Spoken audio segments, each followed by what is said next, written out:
Va bene, gente, è il momento, è il momento. So che ci sono stati un po' di casini, è stata un attimino accidentata la cosa, prima è saltata la live per motivi a me sconosciuti, però adesso dovremmo esserci e quindi è il momento di vedere insieme il documentario su Half-Life, che era già da un bel pezzo che volevo vedere insieme a voi, ok?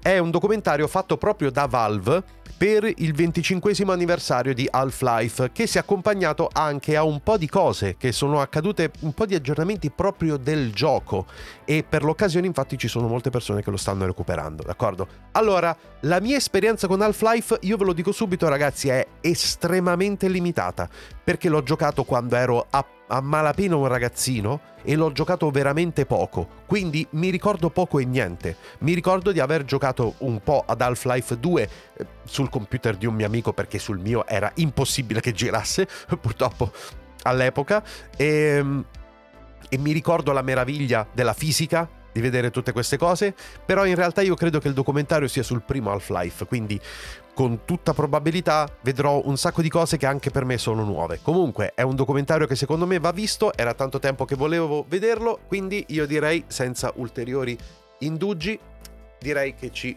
cuffiamo, ci sistemiamo e direi di abbassare la musica. Nick, grazie mille del follow, benvenuto. Abbassiamo la musica e partiamo con il documentario, che è proprio qui. Allora, i sottotitoli ci sono, ma sono in inglese, però ho utilizzato la traduzione automatica, d'accordo? Però non dovrebbe essere una merda, nel senso che i sottotitoli sono reali in inglese, non sono i sottotitoli automatici poi tradotti in italiano, sono i sottotitoli del video proprio che sono tradotti in italiano, quindi dovrebbe essere decisamente meglio la questione, d'accordo? Bene, siamo pronti? Si va.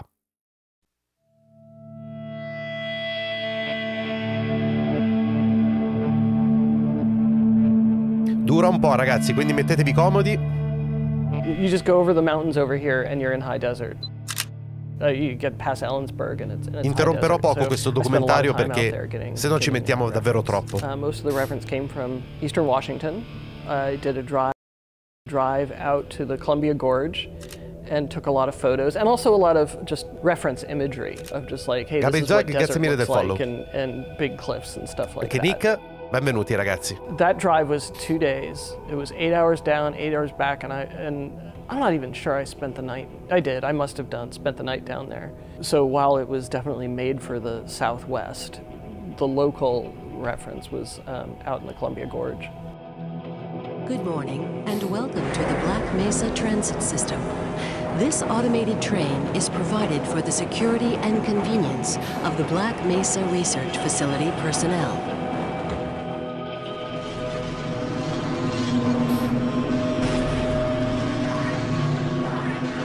19 novembre 1998.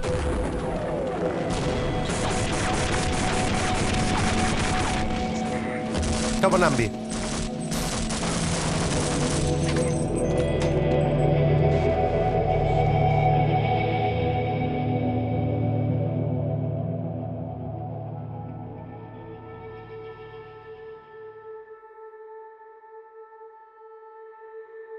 My name is Mike Harrington. Okay. I was co-founder at Valve.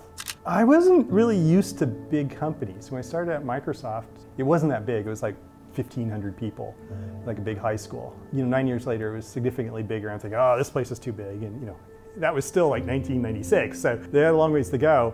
I told my managers like a year before, like I'm leaving in a year. Sono un game dev, ho avuto il piacere di conoscere diversi dev, la serie Half-Life sicuramente la serie capolavoro. Oh, figo, figo. Se hai qualcosa da riferire o che vuoi dire, eccetera, dillo pure, scrivimi pure in privato, Vale per tutti i dev, giornalisti, eccetera, che vogliono comunicarmi qualcosa, di interessante. I said, Gabe, I'm leaving. I'm just going to leave and I'm going to start a game company. He goes, I want to leave. I want to start a game company. Like, all right. And that was it. On the surface, we should have failed. Like, and realistically, both Mike and I thought we would get about a year into it, realize we made horrible mistakes and go back to our friends at Microsoft and ask for our jobs back. But we did think that we knew a fair bit about software development, that there were expertise that goes into it. I think we also had some pretty clear ideas of how to design a company, right? So when we were building Half-Life, we were also designing Valve at the same time. We had no plan except for, by then, like I mentioned, Michael had gone to id. And he said, oh, you're starting a game company, you have to use our engine. So Gabe and I flew down to Mesquite to meet id. We spent a good deal of time with John Romero, and he told us, like, this is what you need to do to start a game company. You need to go out and hire some level designers and do that kind of thing. And we kind of understood the engineering part. And then, because we were Michael's friends, we walked away with the source code to Quake that day. We had no contract yet. We had kind of an idea of what it could be. And they just gave us a CD, and we had kind of the crown jewels of id, and that, game on. Un tantinello altri tempi, mi sa, eh? I think most of us had no development experience. We were either amateurs working in our homes at night for fun, or some people were from the software world, but they had never worked on a game. I think we had 3 or 4 people in the entire company who had actually shipped a game when we started Half-Life. We have to figure out what is Valve's first game. So we have to come up with an IP. So everything is done from scratch. Gabe came into the office and he said, I read this story. I read this Stephen King story called The Mist. Stephen King, it's got monsters, people in a grocery store, fog. In realtà sono tutti simpaticissimi, siamo ubriacati insieme alla Gamescom. Oh, che figata, we didn't want to write that as a game. That wasn't really the point, but it was just the tension and how it felt. Well, it was interesting. At first, we had 2 games. Greg was working Prospero, and then Half-Life was originally called Quiver. My job was then build a team and figure out another game for us to build. That'll be the second game Valve ships. What features should it have? How is it going to be different from a normal first-person shooter? Every time the engine got a feature for Prospero, Half-Life stole it. And then Half-Life just started getting visually, more impressive and cooler. And eventually it just, because it was going to ship sooner, it just stole the resources from Prospero, and Prospero just faded away. I had this character, had like a floating orb, and it wanted to have some, effects on it. It's kind of magical energy something. And so I worked with them on that and came up with the first version of the beam effects. And they were using it, they were happy with it. And then people on Half-Life were coming over and like, what is that? How did you do that? So very quickly that grazie mille. Half-Life, the disaster sequence has kind of beam effects all over it, and we ended up using it for the Vortigons. Like, there are a bunch of things that we were doing that we thought would help us tackle the problem of what video games were. And what video games were a rapidly changing field where, at the time, 90% of video games failed to turn a profit. And a few percentage of them were very, very profitable, right? So it was a field that really valued talent. Like I said, Gabe and I brought some people, and then from there on out, we had to hire people. Mi piace il concetto. Also had to hire level designers. So we found some people who had industry experience. Worked on Rise of the Triad first as a pixel artist, and then went with Duke Nukem, and then everything just went nuts. But I was sitting in my office one day, and my phone rang, just out of the blue, and I pick it up, and it's this recruiter. Eventually, he hooked me up with Gabe, and they flew me up here. It was a big surprise. But then we started looking, the nice thing that we had is we had a whole bunch of people in the world who had been working on mods, and so we could start looking at those folks. And that's where we hired a lot of our designers. Steve and Guthrie, Steve Bond, John Guthrie were my favorite hires by far. Other than Doug, Gabe sent them an email and they're like, who is this scammer? Never heard of these guys. Just kids, like barely 20, I swear. And they show up and they're just the most creative, brilliant. Clever. Oh, fucking clever. Steve had the magic ability to make stuff fun. The fact that those guys have been hired to go work on some game for some company, I think that was the start for a lot of people that something cool was going to happen, because those guys were already doing stuff that was cool. And then Mark showed up, and Mark actually knows how stories work, beginning, middle, end, and all this stuff, and he had all sorts of great ideas, and he also would just bring good ideas out of everybody else as well. Like, the person who wrote more code on Half-Life was a chemistry major who decided to be an IP lawyer in Atlanta, right? And he ended up writing more code than anybody else. Or the creature designer for most of the AI for the creatures in the game was a manager at a Waffle House. It's not like there are a bunch of people that you could say, oh, this person, you know, has a PhD in video game design. It was that combination of both finding those people when it wasn't necessarily easy to find them at that stage in the video game industry, and then also convincing them that it was a better place to work than anybody else.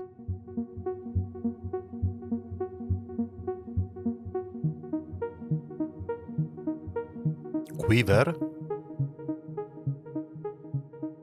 Non so bene cosa sia. Ok.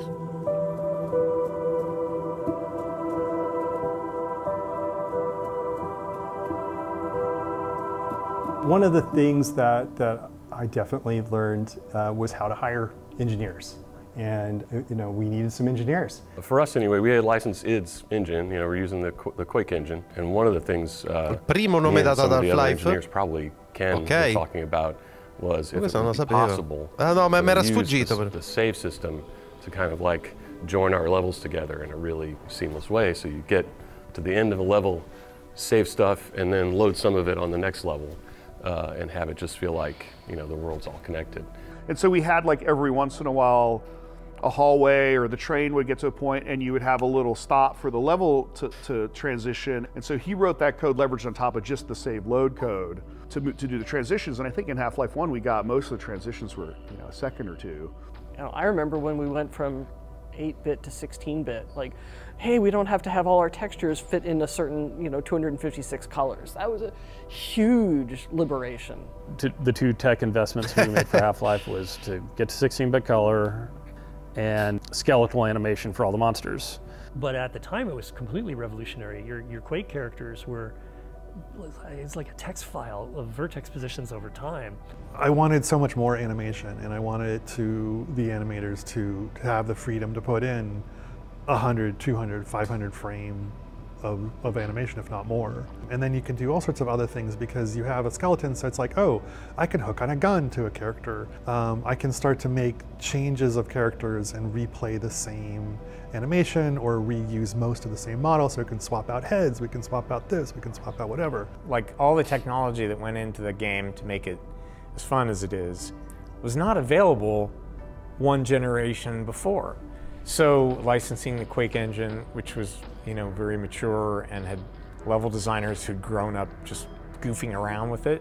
I wasn't heavily into scripting since back into Doom. Like my old Doom levels have a lot of weird, odd events in them. I think I asked Ken, is it possible that I could, you know, have access to the character's animation, like a trigger? Like what I mentioned, I could make the guys go into an animation, I could make them run, and then I would configure everything. It was all hack. This is total hacky stuff. And that is mostly what I built. It was like things like characters reacting and jumping out are made to look like, or I'd use a push brush to throw a head crab out to make it look like it launched at something. Or if a loud sound happened, they would respond, would cower. Gabe's dictate was, as you walked forward, something needs to happen like every 3 to 5 seconds. Yeah. The player stands still, didn't have to be much. The universe can be quiet. But if they move forward, if they're active, the universe needs to play back something, needs to do something, even if it is a scripted sequence or even just an interesting sign or a sound or some vignette or something. So I came up with this interaction method where you could do little AIs where the characters would talk and interact with you a little bit. And then we wanted to do spectacle. And that was scripted sequences where you could tell a character, you need to run here and then jump into this animation. And then have a bunch of you all synchronize your animation because it's bellissimo sviluppare prima, pochissima pressione pubblica, facciamo molto più per passione e divertimento. Sì.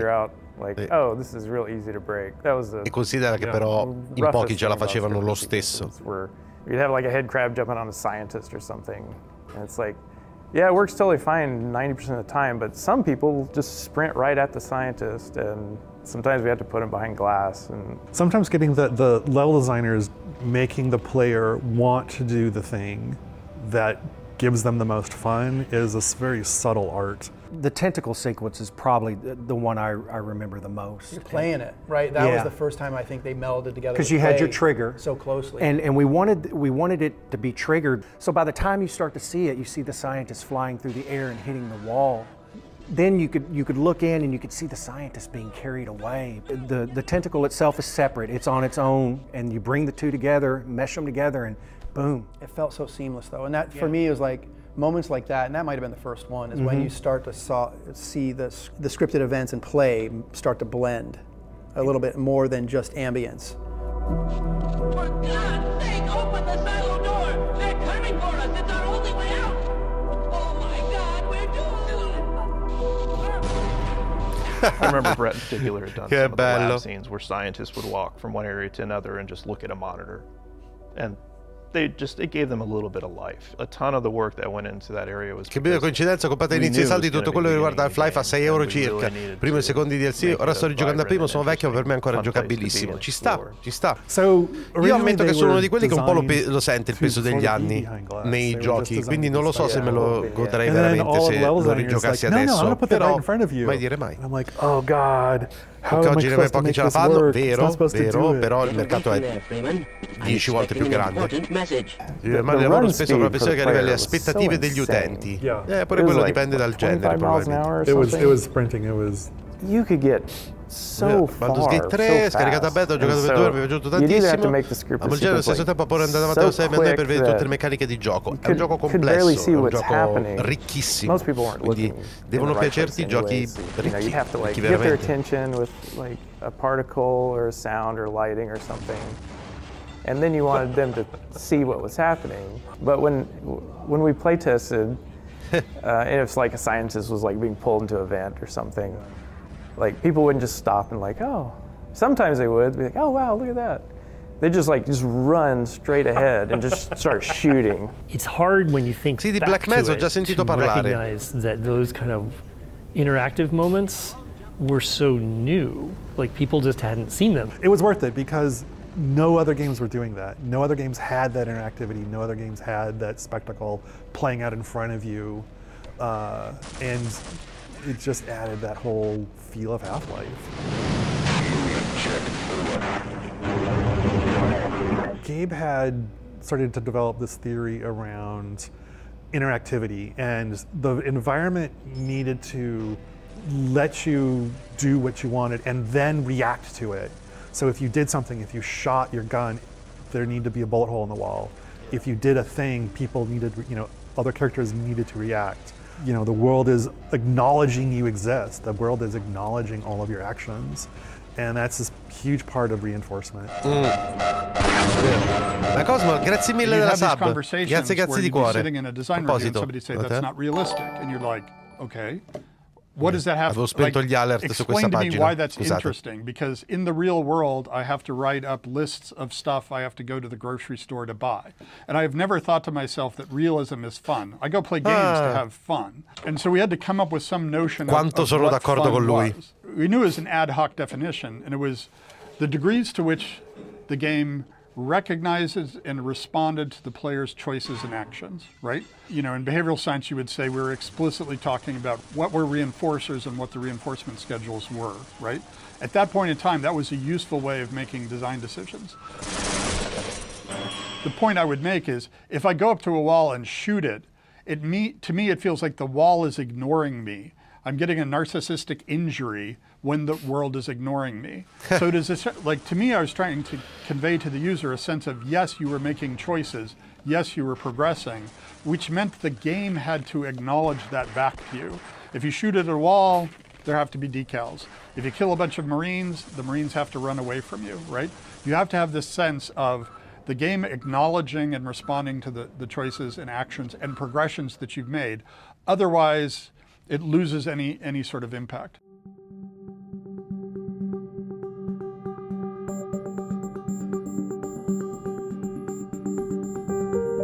Monster problems. Ted and we were on the same page in terms of what the game should look like, which would be just sort of alien in a very naturalistic kind of way. Like these are creatures from another dimension, another planet that look like they evolved in a way, and Chuck had he came from Duke Nukem. He made a bunch of monsters that went in a sort of a different direction, and for a while the game had a hard time coalescing around a single vision. All the ones that looked like genitals were Ted's. And all the ones with shiny bits that looked like alien soldiers were Chuck's. That was a thing when I first came in, Ted's style and mine. And trying to figure that out. Trying to find the harmony between the two to make it work. Yeah. Ted he really liked the Wayne Barlow aesthetic, and I had a little bit different, but it worked. Ted made these really weird. He did the head crab. You know, that's pretty much the symbol of it all. And I remember taking his head crab and putting it on a scientist and making the zombie. Right. Well, we pretty much we talked, and it's like, okay, you do that, and Ted did the soldiers, I did the scientists. I did a lot of the aliens, and with the Hornet gun, I did the Hornet gun for that one as well too. You know, the alien slave. Well, I did some animations for the bull squid or bull chicken. I have to call him that. But that's a Ted creature there. The hound eye was Ted's as well. Yeah, a lot of the fleshy. If it's got a lot of flesh on it, maybe too much. Yeah, that's a Tedism. You can always tell Ted's designs because they're much more aquarium. Non ti ricordi la Aquarium and or. Ho detto purtroppo io non tanto. Ho giocato un pezzo all'epoca. Oh, Big Mama! I forgot about Big Mama. Oh God! It's like, you know, it's a testicle, right? It's like so disturbed. I concepted a guy in sort of a NASA spacesuit, a scientist guy. He was actually modeled after a couple of programmers I know. Big, beefy, bearded Linux programmers, you know. And so that's where the HEV suit sort of emerged out of. There was a lot of desire for not having a space marine or a soldier be the guy. And then Chuck Jones went off and did a pretty different version of him that became known as Ivan the Space Biker. Oh God. I remember telling myself, it's like anytime you make a screenshot, make sure it's good, because you don't know where this is going to appear again. We didn't know that. And Ivan is the prime example of that one. Sure, so, you know, you're looking at, well, go look at Quake. It's like, okay, I'm looking at that, and he's got this incredibly boxy head. And you're always hearing, don't put too many polys in it. And it's like, okay, so Ivan got the square head. And it was kind of an early, just a rough prototype of a Gordon Freeman baby. And I remember we didn't know what Gordon looked like. So it's like I was looking for somebody, and I found Mike Harrington. It's like, Mike, what does Gordon look like? I don't know. Put yourself in there. It's like, oh, okay. And so I went in and put kind of my likeness on the early Gordon model in the game. And it kind of stayed there. Did you have a ponytail? Well, I was ex-tattoo artist, so yeah, I definitely had. I don't have anything to work with now, but yeah, that point I had a ponytail on. If you play the game, you know that it's Chuck. If you play multiplayer and you see the model, it's. But yeah, if you look on the back of that, there's this little four triangles, and he's got a little ponytail back there. I did the G-Man, and again, that one was Gabe was talking about the Cigarette Man from X-Files. So we needed our own equivalent of that. Because after a while, after playing with the game for a long time, people realized like, hey, we made this character, and just in this one office scene in the beginning, you know, where he's behind the window and he's talking to a scientist or something, and he's like, he looks really creepy. It was late in the day that we thought, oh, okay, well, he's gonna be the big bad behind all of this. Like scatter him around in places that you can't get to him, but he's there mysteriously. There wasn't enough in the beginning of the game. It's like, we need another monster. Head crabs weren't enough. It got kind of repetitious. I think I grabbed Ted and said, I need them to do this and this. And so he whipped it out in not much time at all. I'm gonna get the timing just right, and I have no time to do this. I'm just gonna bang it out.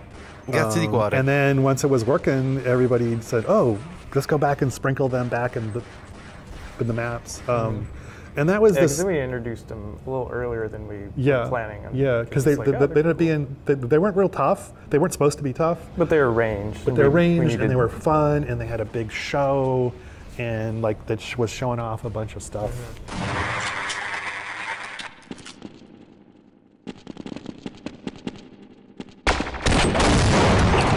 The assassin came in pretty late. That was it. It was like, okay, I have a week and a half. It was already done, it was already all modeled, already all animated, and the requirement was it couldn't have any new animations and any new anything. So had to come up, I grabbed a bunch of Steve Bond's AI, and bang that thing out. I built a level super crude, but it had all the right spacing and all the right heights and all the right, geometry. Again, it's just a presentation where this creature gets to shine, this enemy gets to shine, and is your entire focus for that scene. And it's kind of a memorable experience because it just takes place in a different fashion than other encounters, and you get knocked out, and there's all kinds of, like, the lights go out, and you get dragged through a corridor and things. So again, it's something you remember in the game.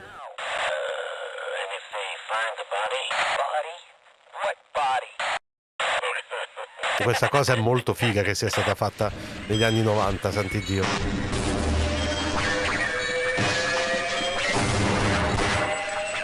We just did a lot of playtesting and did a lot of level building and used all of the monsters and used everything that we had developed and started seeing which ones kind of stuck out a little oddly.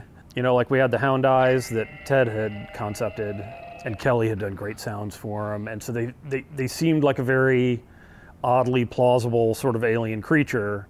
And Chuck did what we called the panther eye, which was this big black panther looking creature that also just had a big red eye for his face and a big shark fin coming out the back. And design-wise, he seemed like this is a very useful creature. It's like when you design things, you like to have a gradient of difficulty, a gradient of escalation in threat. And so if we had these hound eyes, then, oh yes, this like panther, bigger, scarier looking thing would be more of a threat. It was in the game for a long time, and then sort of just worked its way out because folks couldn't find a way to incorporate a creature like that into the environment and make it seem... Hanno tolto grande anno anche a Real, hanno tolto 99, primi 2000, minchia, quanta roba.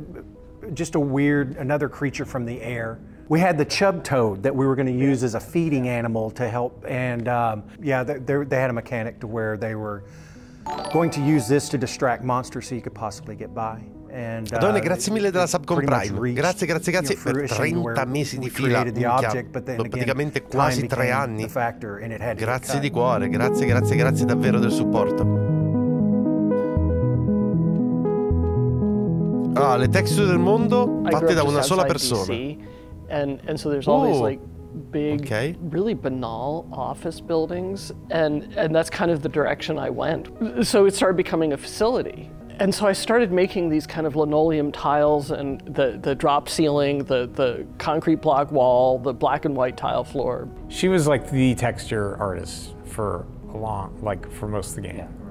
It's just an overwhelming amount. Per dico, ricominciare a giocare ai videogiochi, festi iniziali sul mondo reale erano sbalorditivi per l'epoca, vero, mi ricordo some of un them po' di where queste they go cose. from hand painted to photo reference. The photo references are much better.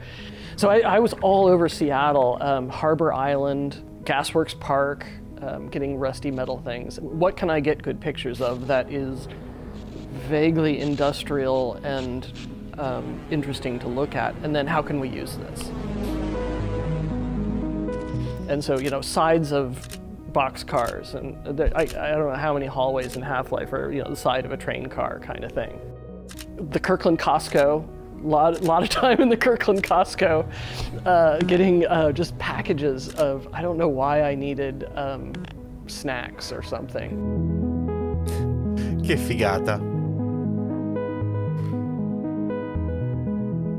Che porco, ciao. The first year was all about opportunity, and it wasn't quite as focused. We were finding a footing. We were getting into the 3 months before supposedly shipping in '97, and it's like, this isn't gelling. This is really not good. This is like, quick knockoff, cash grab, stupid, and let's not do that. There was a lot of disconnect between what all of the different groups were doing, what engineering was doing and what level design was doing and what animation was doing. We had a bunch of monsters that had no plans to get in the game because nobody else was assigned to work on them, and we had a bunch of levels that like, what's supposed to go in here? Oh, I don't know, everybody's gonna do a bunch of stuff. And like, no, that doesn't work that way. So here we were, all these people doing all these cool things, and just everything's just this random collection of, oh, here's a cool moment and a cool this, and you know, and then it's gone, and you know, oh, now on to the next thing. Because the way we were building the game was, every level designer was kind of his own silo, his own universe. And I think that just grew out of our, you know, kind of mod developer roots, but it wasn't cohesive, and it certainly didn't have a, you know, a strategy for like maximizing any of that stuff. You must have been in the meeting when we reviewed all the levels. It was Quello like alieno the first assomigliava time a quello everybody di piled Story into of a room, Humans, sì. and Gabe had his crazy Hellraiser chair with the beautiful Mac monitor, and we played for 2 days. He played everyone's levels, but I remember one moment he turned around. He was like this with his hair. He's going, "We're gonna fail. We're gonna fail. We're gonna fail. We're gonna fail. We're gonna fail." And I was just like, it blew me away. I was like, "Oh shit, this isn't good." You know, we were doing our best trying to make this game and the story, and you know, we had a schedule from Sierra, and it was a tight schedule. And we told them like, we're not going to ship this, and we realized that you're not going to pay us to continue developing this, but we're going to do it anyway. Late is just for a little while, suck is forever, right? We could try to force this thing out the door, but that's not the company we want to be. That's not the people we want to be. That's not the relationship we want to have with our customers. And so we kind of, Kelly and I kind of sat down and sort of tried to take an inventory. Possiamo avere un applauso in chat per questo pensiero di Gabe Newell, maledizione, magari ce l'avessero più persone? E poi mi rendo conto che molte volte non dipende da loro, no, ma dalle pressioni dall'alto. Però maledizione, se questa cosa servirebbe applicarlo un po' più di frequente. No? Ecco, esatto. Story of all the cool stuff we had built, and why weren't we just, you know, building more on top of that? And you know, those discussions kind of led to us building this kind of design cabal process to try to give some cohesion to the game and kind of changing the way we were approaching it. And so a cabal was a small group of people, multidisciplinary group. You know, there's like an artists, you know, level designers, engineers, and, you know, everything in vabbè, that. ti rispondo adesso, ho deciso di aspettare ancora un po'. You know, level, you know, devo capire quale modello veramente mi serve. So we knew how that fit into the story. And we got a small group of people together, and we started with the beginning, and we went through literally what map do we need to build to tell us the story we're going to have to tell, and then what does that connect to, and what's the next piece and the next piece. The strongest and most influential thing that came out of them was, to me, the sketches. And they were really the visual meeting notes, right? We came up with a formula for how that worked. We had a certain percentage of the time where you were fighting, a certain percentage of the time where you're exploring, a certain percentage of the time where you're solving puzzles. And so we could apply that uniformly through the game, and that worked pretty well. Testing. Everything seems to be in order. Good morning, and welcome to the Black Mesa Transit System. This automated train is provided for the security and convenience of the Black Mesa Research Facility personnel. The whole opening of the game was specifically a reaction to how all the other first-person shooters were, whether they had cutscenes. Dopo è vero, oggi non si può più fare, se ti chiudi il rubinetto è finita e basta, e succede spessissimo. Già. You know, you're standing in a room with a gun and there's a thing attacking you. So we could look at examples of all that, and I think there was expectation that that's what Half-Life had to do because every other game was doing it. I can tell you the number of people who started up the game, were staring at it, and then accidentally bumped their mouse and realized this is live. Yeah. And as simple as that sounds, it was mind-blowing for so many people because it was too much going on. This isn't real time, this is a recording, you know. That was sort of the way we, you know, stumbled through a lot of the new narrative tricks. Was like, well, what can we do? Che figata, quello è un momento molto bello, l'ho provato raramente nei giochi, ma veramente molto bello il momento. You're this anonymous scientist and you're riding on this train into work and rolled the credits at the beginning. It was kind of like a cinematic experience almost. Like, I don't think games had really gone down that road. It's so funny to look at it now because it's so primitive, but at the time it felt like you were really in this Black Mesa world. Pre-disaster survived from the first year, so a lot of that geometry was from that first version of the game, but in a very minimal way, right? Just some the basic style of some of the hallways, the curved corners in the hallways, things like that. They more became sort of like Lego pieces that John could use and stitch together and extrude. And I know Brett did a lot of the raw geometry from pre-disaster, and then John did most of the work to ship it, and then the post and the train ride was all John, I think. The Sector C, so those are heavily influenced by NASA control rooms, with my favorite green hammerite, really influenced a lot of like the starting. We started with the kind of the consoles. Che belle facce, bellissimo. Just lots of hallways and people were getting lost, and I did the color stripes to help people follow them. Half-Life è stato il primo vero momento in cui ho distinto il gioco da esperienza. Ricordo alla fine che cazzo è esperienza. A me è successo con... fammi pensare. My God, what are you doing? Yeah, all this work so you can start a microwave and blow up some soup, which was a reference to real life, because that happened regularly. Like, we regularly accidentally blew up. Laidlaw mostly, wasn't it? There were a few people who were just, you know, challenged with kitchen appliances. And you know, at one point we had a company fire. we had a lot of things going on in that kitchen. All of that stuff had a real kind of eloquence that in the late 90s, in a world where everything was so over the top, you know, but we still got to go on flights of fancy.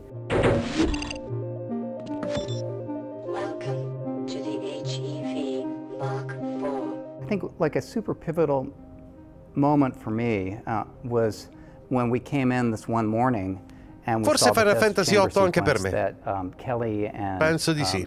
John Guthrie and Wedge was in that office, and Dario Driller, they were all in this corner dark office. Primo gioco di quella dimensione che abbia mai giocato, credo. Kelly and John stayed up all night and did the test chamber sequence, and it's pretty much like the one we shipped. I mean, that was a lot of what went on in that room that we called the submarine. It was just improvisation, you know, just what can we do to solve this problem? How do we connect what's happening before to what's happening after? This needs to be somehow important, but we just don't know what to do. John and I talked about it. I went home that night and I sort of sketched out, like, you know, maybe we could do something cinematic. We'll take the camera away, we'll turn the lights off, we'll do sounds, we'll just throw everything we can at it. You know, we built that basically that day. You know, it was just a sort of a one-day throw it together. That's how fast we were moving. They had audio, right? We had yeah, it's like the heartbeat and the breathing, all that stuff was in there.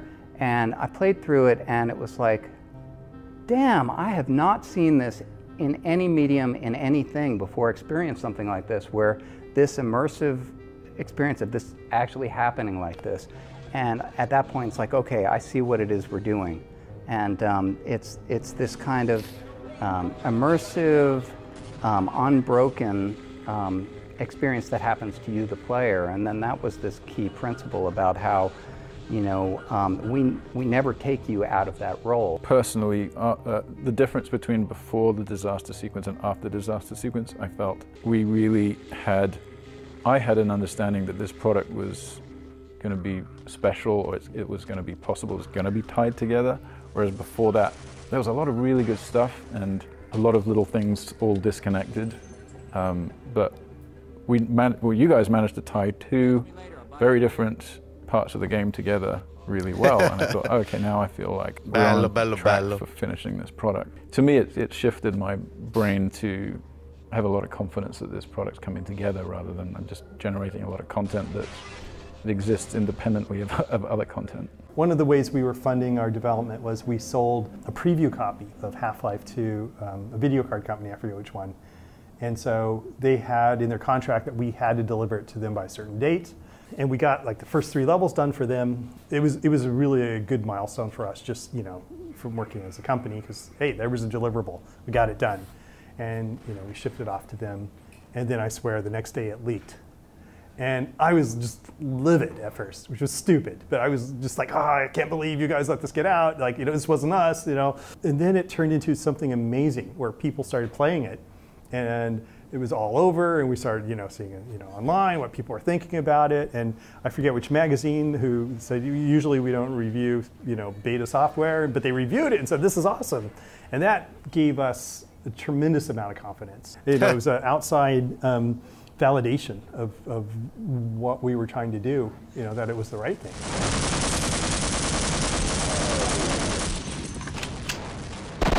I think just with first-person shooters already, they were kind of like the vowels of weapons you put into first person. You got to have a shotgun, and there's obviously a pistol. You need your weapon that's going to make you struggle and you drive you to get another weapon. That was a lesson in how to make all of your weapons as orthogonal as possible, so each one did something completely different. All of the crazy weapons, those are my fault. So I did like the rocket launcher and the Gauss gun and the snarks. Oh, I like snark. Snarks always made me laugh. It's just always funny to watch people run away from the snarks. The squeak grenade. It's called the snark, but I wanted something, a little creature that you could bring up and hold, and you could throw it out, and it would just start running. Because people were camping, and everybody hated campers at that point. So you wanted the anti-camp weapon. But it was kind of, you could literally find a little hidey hole and just sit out there and just throw out 30 of them. And they're all over the map. I had a cat. And you'd sit there, you do your finger blue. Yeah, you do your finger towards him, and he'd get mad at you and he'd swat. So that was the inspiration for that particular animation. And then the other, that big alien creature with the, we needed some kind of alien weapon. Questo è bellissimo. Drew that one, built that one, animated that one. But that was also another one that whenever you could get in a corner and just shoot them in the air because the hornets would track. I think that was the biggest thrill, is brainstorming these with your crew, making them, building them, putting them in the game, and then playing with them, and then they're fun. So there's sort of a trope of having a melee weapon. I think it was Steve Bond and Ken Birdwell and I were saying we wanted a device where the world was reacting to you. It really goes back to that theory of fun. But we were just running around like idiots, smacking the wall. It's an odd thing to know in retrospect, but at the time it felt profoundly satisfying to be able to smack walls. And that was just an example of how that fairly abstract notion of what fun was ended up translating into a set of decisions that were really visceral. When you're going around whacking a wall, a crowbar is an obvious thing to whack the wall with.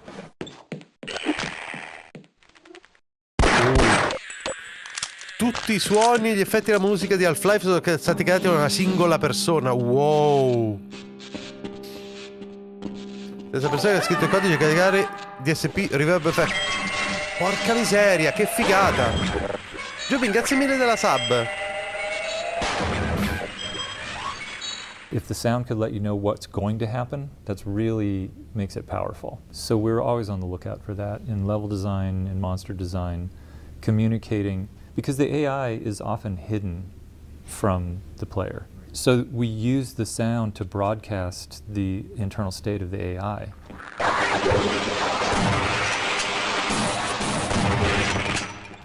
Soldiers, they tell you, I'm injured, I'm going to throw a grenade, I'm taking cover. They are broadcasting as constantly as they can what's about to happen.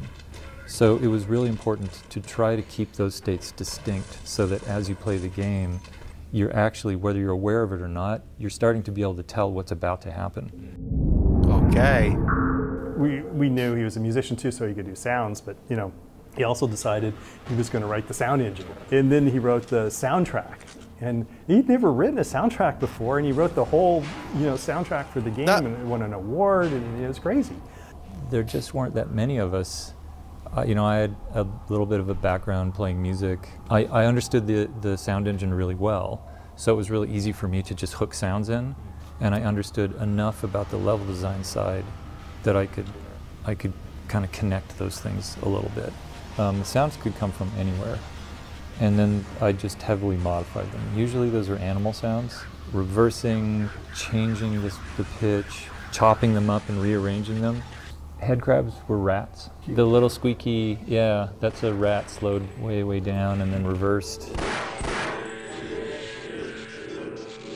Ooh, giusto. Yeah, DSP stuff was another cool thing that Kelly built. When you got an event, it sounded like you were an event, and that wasn't really happening, I guess, at least in Quake and other games I was playing back then.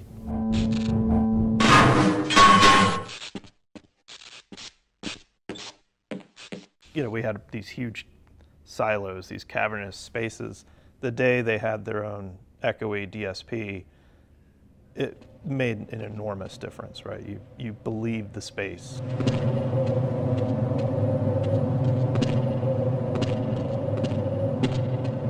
Kelly tells me, Che figo, in effetti è vero, il suono è una componente veramente essenziale. And Kelly said, you know, that's super easy, you know, I could just look at the audio and see if they're talking and do that, but like getting their mouth to move is stupid, he says to me. And I look, Chuck Jones told me the same thing. I told him making the mouths move was super trivially easy, but knowing when they're talking and knowing how to follow the envelope of the speech would be impossible.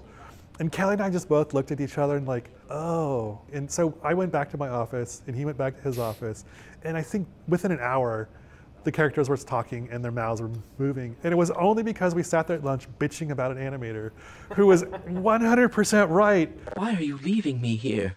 Scientist conversations, Kelly and I made that. When they're next to each other, one scientist will occasionally play a question and the other one will give him an answer. And it's not a script, you know, it just it might not always make sense. I am rather looking forward to this analysis, aren't you? I don't think so. But it had a bunch of personality. It was really cool. And I worked on getting those guys to look at you and turn their heads. When we first added the ability for scientists to respond to the player and other things in the environment, I would call them response rules. The first time that went in, the elevator, and one of them looks at you and goes, "Oh, hello, Gordon," and then they explode into a pile of jibs at the bottom. Hello, the automatic diagnostic and announcement system welcomes you to the Black Capitolo 6, costruire Black Mesa. Ok.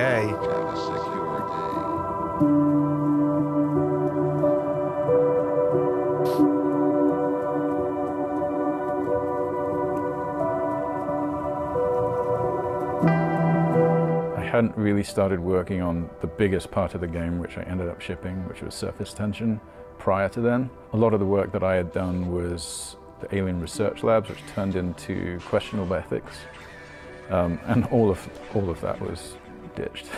There were some concepts made it through, but everything was rebuilt from zero. But you know what did make it through was power up. Yeah, basically that geometry survived completely intact. It was so closely designed for that creature that because the creature survived, the levels survived along with it. Yeah, there's this sort of central circular thing where you have to rotate the train and you have to kill the Gargantua first because he was always defending the way out. And then you have to go to another area which looks very much like it was designed for Quake, because pretty much it was. There was a flooded pump room and you have to drain the generator and then you can switch the power on and then you can take the train out. Yeah, I remember him being totally central to this whole thing. And then, well, how do we block the player, which is, I mean, that's pretty much like design point number one for all level design. Okay, well, how do we prevent the player from just walking straight out through the exit? And you design backwards from there.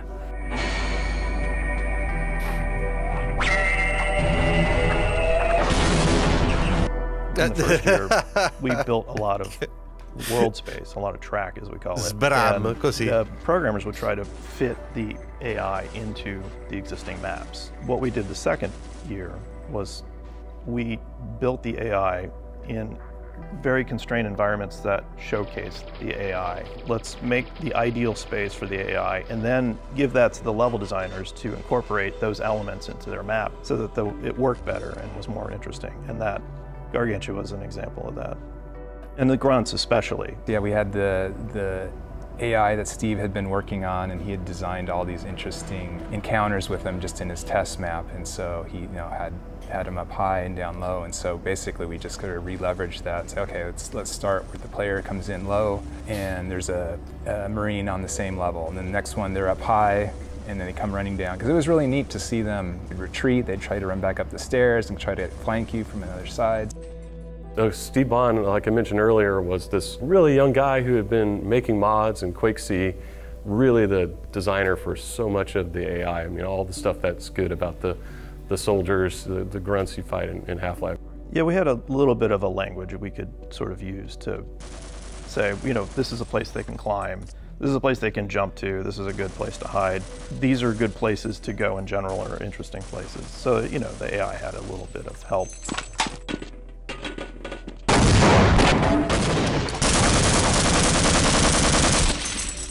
We were trying to build something that utilized, you know, the train technology that Jay was working on. And we thought, well, let's give the player something that they can control, but in a limited way. We couldn't do vehicles like you see in Half-Life 2. So we did this, the most constrained vehicle we could think of, which was the train. Players didn't always bring the train with them. And so you had a bunch of these poor people walking down these tunnels. Oh, is that why you electrified the rail? Yeah, and the rails were, that was part of the feedback. From that.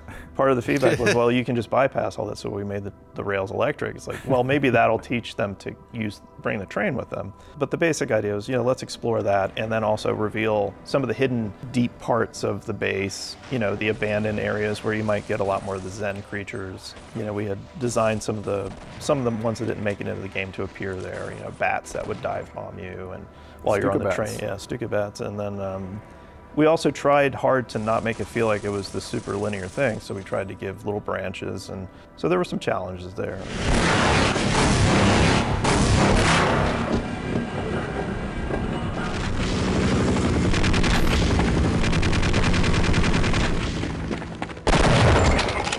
This is Bram. Well, there's a really good sketch that Kelly Bailey made, which basically charted surface tension, and it was pretty extensive. Like, it went through the cliffside, and it went through areas where tanks were, and like a lot of soldier holdouts. Yeah, it even went through the desert with the cactuses and the helicopters, and then across a dam. It was pretty extensive. Yeah, when I saw that sketch, I was so motivated to just start building all of that stuff. So I ran ahead with a lot of level design and a lot of geometry, and it seems like a lot of it stuck in some way or another, which is really amazing. I did the dam, which was funny. I just did that in a day. Right. Like, it was like about 4 or 5 hours. I did a Hoover Dam thing because I like the Hoover Dam. I saw a concept of the cliffside. I think Harry Teasley built that render of the skybox. Yes. And I just thought, holy crap, this is perfect for Vertigo. Like, whatever we do here, we have to play on Vertigo and like narrow little edges and, you know, places you would like to normally dodge a grenade that you can't.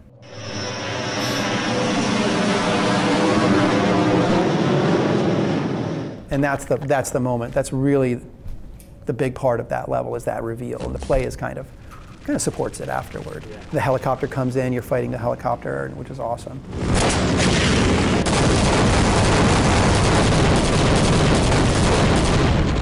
Che soddisfazione deve essere stata First of all, soprattutto all'epoca I had a bunch questa of cosa. textures, and then every time I made new ones, whoever was working on the new levels would be like, oh, fresh textures, I'm going to use those. Somebody making another level would start using them, and I was like, no, this is chaos. We need to restrict this. So I started naming the texture sets by the level that they were made for. I was trying to enforce some sort of like visual cohesion, and so that really ended up working. There was one level I did, it was the introduction of the sort of the bounce pads, the alien bounce pads in the real world. Because, you know, story-wise, like, okay, you're getting closer to hitting the alien world. So I was, well, let's get a little bit of alien world infection into the real world. So I had done it just as a visual thing. John Guthrie made it 10 times better. And that's actually where he found the photo of my daughter, because I didn't put my daughter in Gordon's locker. I hid her in like this destroyed office someplace, you know, as a little Easter egg for myself. And John went and put my daughter's photo in Gordon's locker, which I think was a good decision. Vabbè, nei giochi ci sono sempre queste piccole cose, in effetti. Il che è una bella cosa.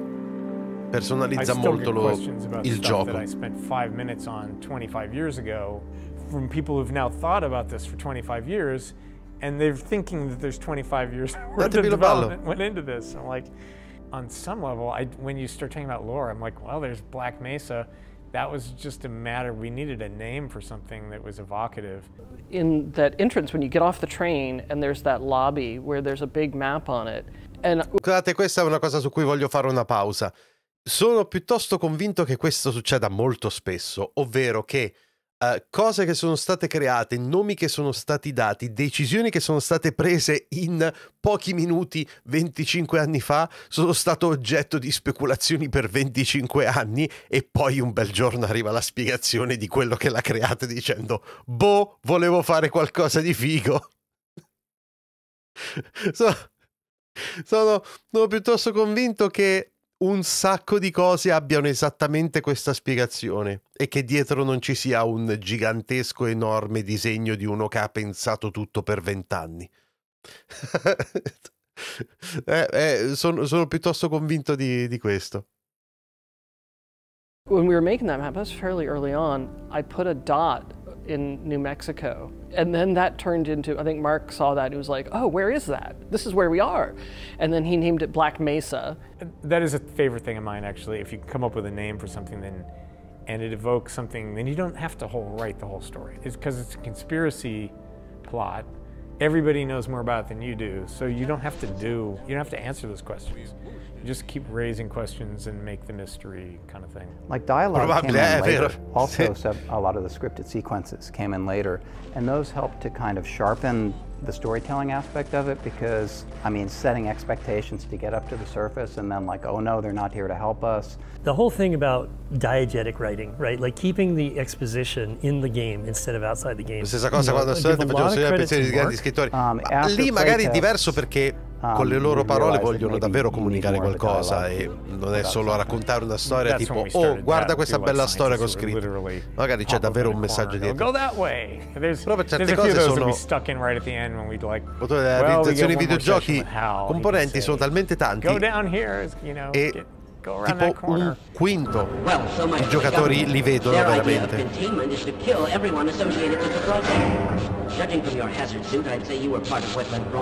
I knew Hal from San Francisco as an artist, cartoonist. He was also an animator and an actor in some science fiction movies.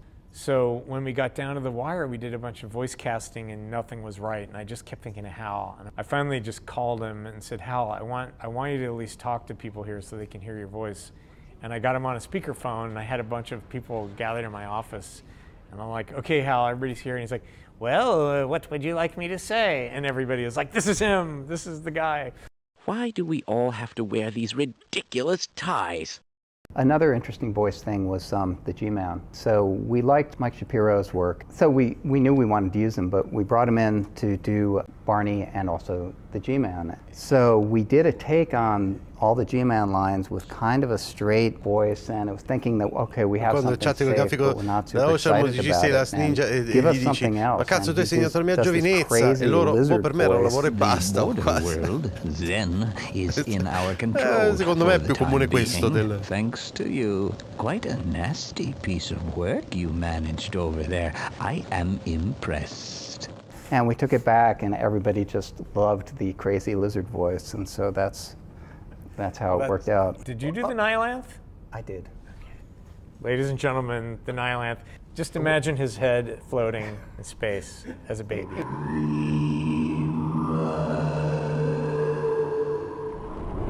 Minchia. Alla fine dello sviluppo, stavano sforzando. Sì, era un casino finirlo, ok? I went into Gabe's office and I demanded Gabe to either fire Ken or I quit. And Gabe just laughed at me. Correct response from Gabe. Yeah, I was like, oh. Until Bill got there, I was the oldest guy there. It was hard because, you know, I had to go home in the evenings, whereas the kids the young guys who just moved out from Florida or wherever, they did not have to go home in the evenings. I'd go home, see my kids when they were in bed. I would come back down the hill to Valve. Nobody else I worked with had to get up to get their kids off to school in the morning, but I did. You're wired to just take full advantage of the situation. You put everything into it. So when we say we worked 18-hour days, that's no exaggeration. Yeah. Not at all. I can edit all day. I can design all day. I don't have to worry about anything. You know, two guys from Microsoft start a game studio with a bunch of incredibly capable, with an incredible team. You're gonna push yourself harder than ever before. I don't usually crunch real hard. I get it done in I come in, I work, I go home, And a lot of people were living like, you know, really long hours. You know, the classic, well, come in at 1 and then goof around for a while and then work late into the late at night. I was employee 17. There was a woman that was the kind of the office manager, and eventually Mona Lisa Guthrie came in as at the desk. I was the only woman on the team. That was not awesome. I decided to become a baseball fan here after the birth of my first daughter. So she's the one in Gordon's locker, Isabel, but she was, she's very special needs. She's 25 today. You know, cognitively she's about 3 years old. So, so after her birth, in the middle of Half-Life production, it was really hard. It was really hard because we were getting about 2 hours of sleep at a stretch because she had to be fed through a tube in her stomach every 2 hours. I had just a difficult time relating to the world when she was a baby. I had a hard time just talking to people because I was just kind of tired and angry all the time. Yeah, my wife, she worked at Valve for a while. She did a bunch of textures for the game. Ciao, il documentario di Half-Life questo. She did just a bunch of level textures. She textured Big Mama, the sort of boss creature. She textured him. But when Isabel arrived, she obviously had a lot of issues. So yeah, I had to stop working and stay with her at home. And it was the last year of Half-Life, and we pretty much crunched that whole year. So I was at work a lot. It was hard. It was definitely a hard year. Minchia.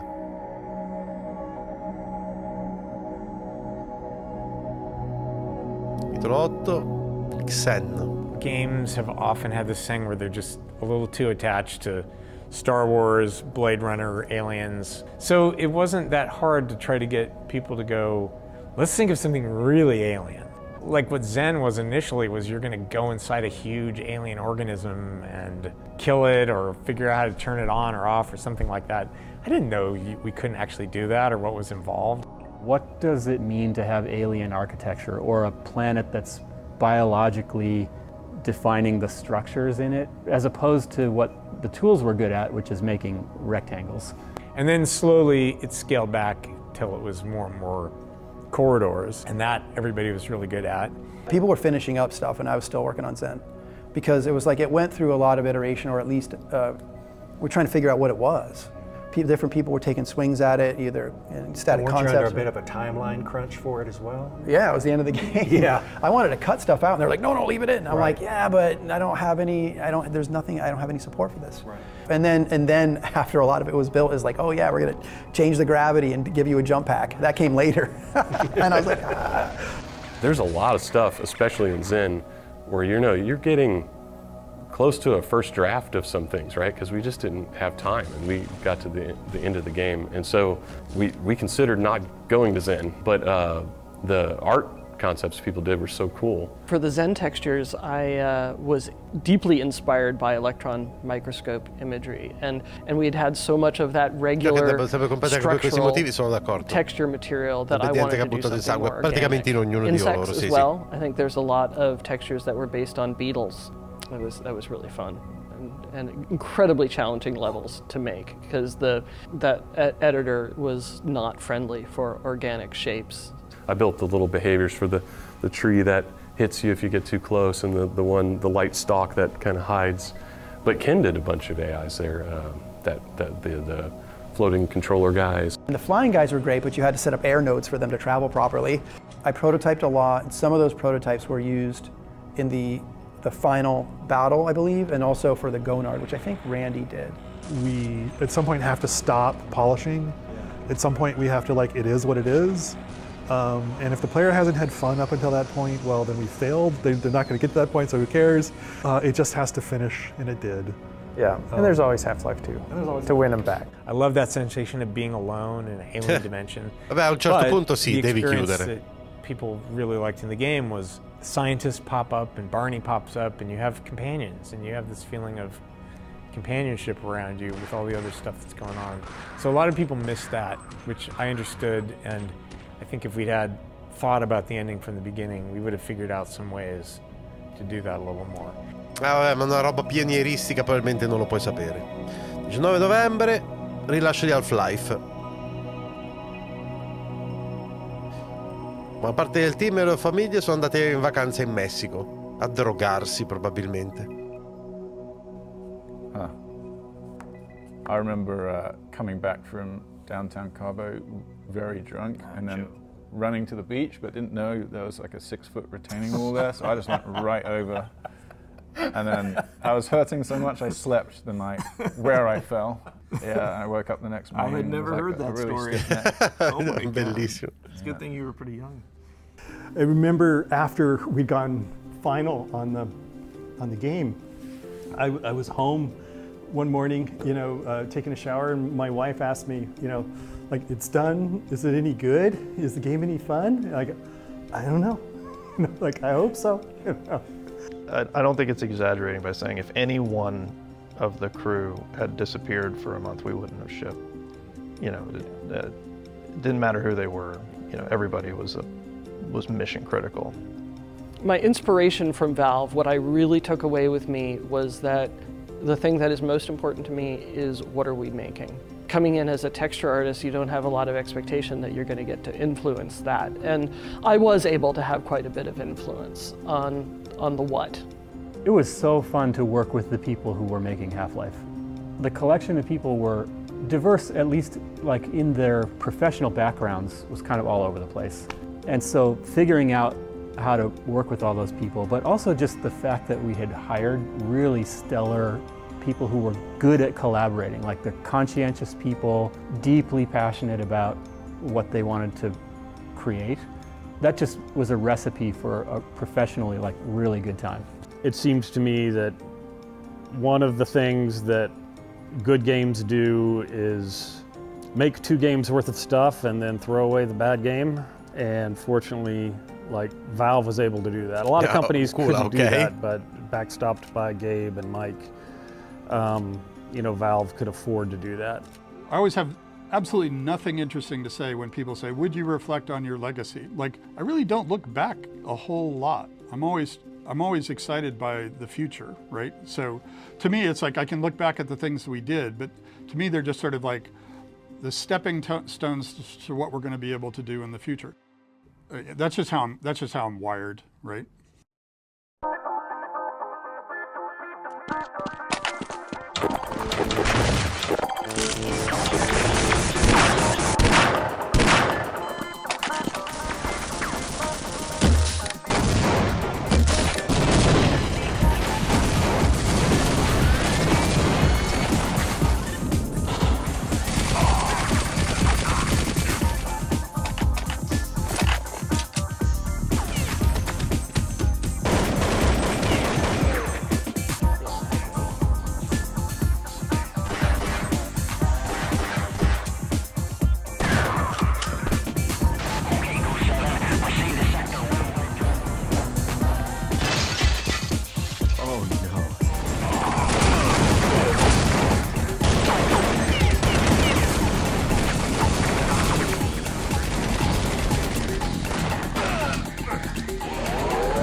Passato un tappolino di raggio per il futuro che fate, sono d'accordo.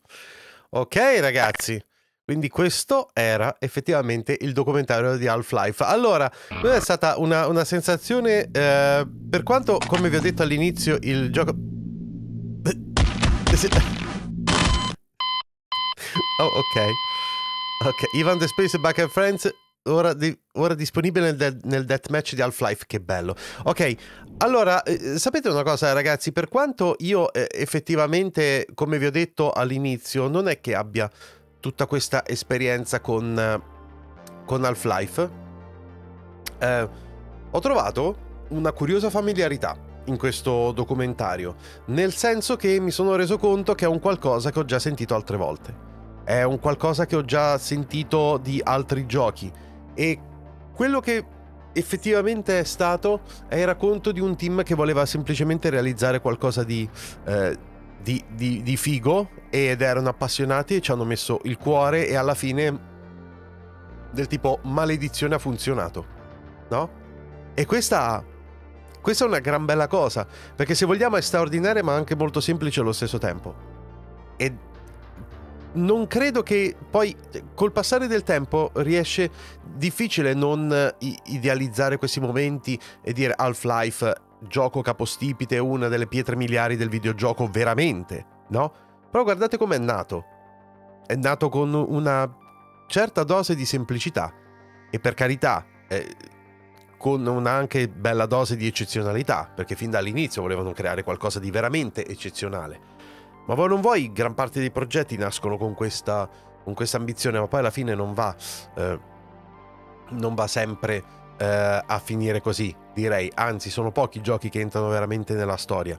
Però i team che si pongono in questa maniera, secondo me, vincono, e mi ha fatto molto specie la frase in cui uno di loro ha detto, nel senso, quando hai di fronte delle persone che sono veramente appassionate, ci stanno mettendo l'anima e sono disposte a fare un po' di tutto, alla fine ci sono dei momenti professionali molto belli e di solito esce un bel gioco. E quindi questo credo che sia abbastanza vero anche per tanti altri titoli, e vi ho detto, sono cose di cui non ho estremamente familiarità. Quando parlava di cose del gioco non facevo in continuazione oh è vero, quanti ricordi. No, come vi ho detto, nella maggior parte dei casi, almeno giusto in una manciata forse, ma nonostante questo un bel po' di familiarità l'ho trovata. Sarà il periodo, perché ho sentito tante cose riguardo lo sviluppo di altre cose di quel periodo, una formula che effettivamente è vincente così, sì, e però mi ha fatto specie, ma non così tanto.